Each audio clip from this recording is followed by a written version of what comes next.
Thank you, Nancy, and thank you to our data scientists and our behavioral scientists. For our next session, I'd like to welcome Chris Boggs, founder, Web Traffic Advisors, also coming in from the United States, to speak about omnichannel personalization. Thank you, Chris. Good morning, everyone. So we're going to get right up here. Good morning, Frank. How are you? Very well. Please welcome Frank Meltke, who's the CEO of Contraco, who's going to give us a solo presentation this morning and cover over on omnichannel personalization. Please, Frank. Thank you. You're welcome.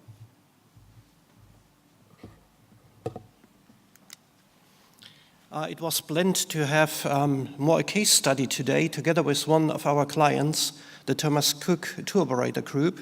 But for technical reasons, George isn't able to be here, so I have to take care of his part as well. Let's talk a little bit about the client Thomas Cook, roughly 10 billion British pound revenue, and it's a tour operator. A tour operator is a company which packages parts of travel, like flights, hotels, into a nice holiday package. They are responsible to operate that vacation, and they will care about their clients during the time of vacation. So when a flight is cancelled or a natural disease, like the volcano we all remember a couple of years ago, or tsunami will take place, Thomas Cook will take care of their clients, and they will fly them out, or they will rearrange bookings and all that stuff.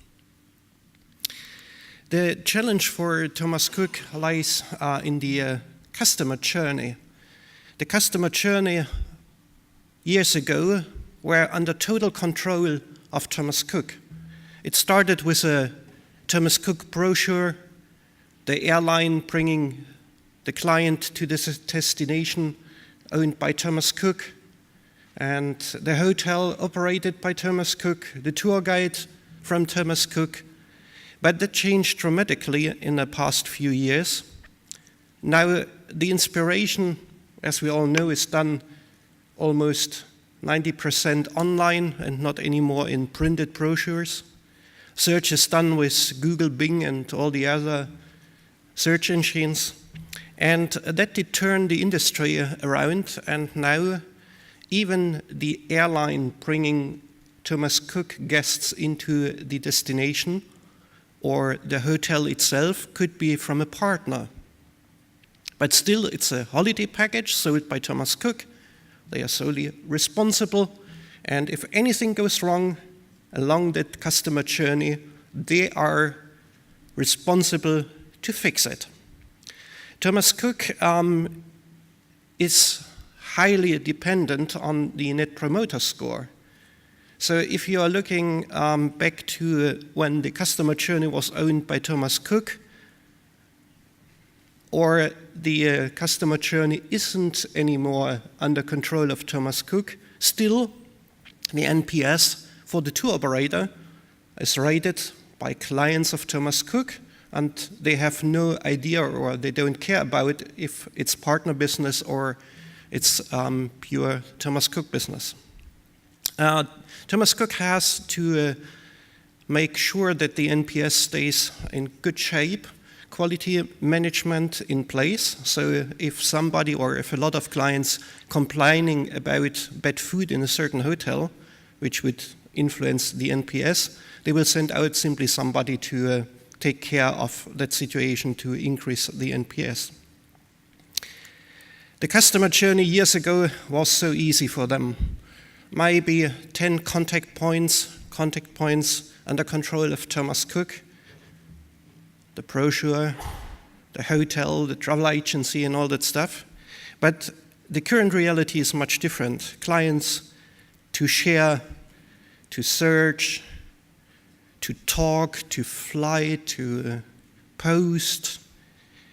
You have much more contact points where you would like to interact between companies and prospects but always have the same constant marketing message from Thomas Cook to the customers. The number of contact points did increase at least tenfold, and that's quite a challenge if we are looking to upcoming GDPR rules. How the heck are you able to exchange data between channels, call center, website, stationary distribution, and cross-company? Because Google doesn't belong to Thomas Cook. Thomas Cook isn't part of companies like Walmart. But still, you are interchanging data, and you need to interchange data to make the customer experience as good as possible. Thomas Cook has a nice mobile app, travel guide. In the travel guide, you can store destination information, you can retrieve your tickets, your vouchers, you have all your payment history stored in that app. But more than 70% of the vacation is purchased still stationary, brick and mortar. But you need to get this information somehow to interact with your clients, either in the travel guide or with follow-up emails. The percentage is quite low and not very satisfying. Now we are getting GDPR in place. GDPR, we can only use data, store data, share data if there's a contract in place or a consent, double opt-in. So the big question really is if GDPR is a challenge and the customer interaction rate will drop, or if it's a big change. How can you get that consent? Either through a signature in brick and mortar store, or you can get it with a membership account or a registration on the website. But in any case, you need to get a consent, double opt-in if it's electronically or a written signature. Thomas Cook can't send any more emails with personal data unencrypted because of upcoming GDPR regulations. So to make a long story very short, our client Thomas Cook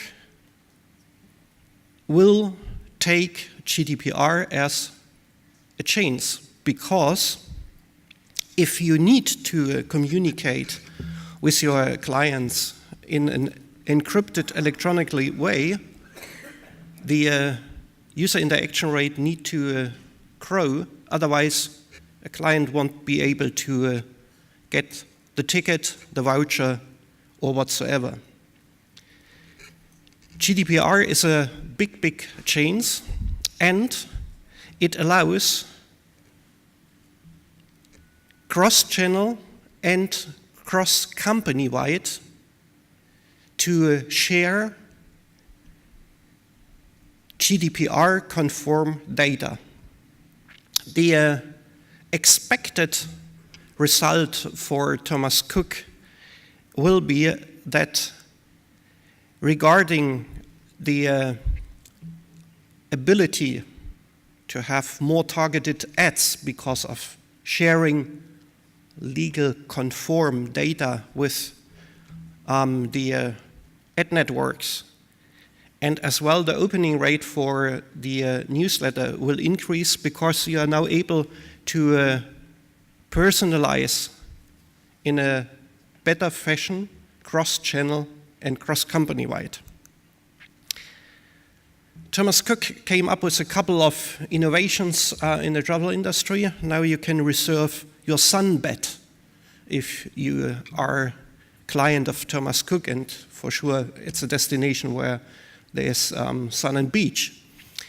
That will as well drive the user interaction rate, and Thomas Cook will be able to share these data even with hotels or with partners not belonging to Thomas Cook, but belonging to that entire holiday package where Thomas Cook is responsible for. For sure, if you have a consistent marketing message and a consistent service along the entire customer journey, the Net Promoter Score shall increase, and I'm pretty sure if NPS does increase, the complaint rate will drop. Last but not least, because of being able to communicate cross-channel and cross-company-wide, the rebooking rate with Thomas Cook will increase in a fashion which is at least twofold. Thank you. Thank you, Frank. 8 seconds earlier. Well done. Do we have some questions, please? We have a few minutes for questions. If anyone has some questions for Frank.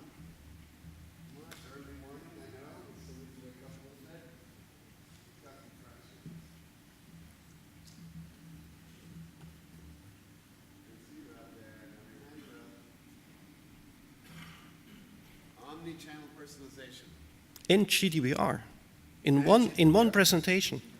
I mean, personalization. Who doesn't love personalization? Who has had some experience?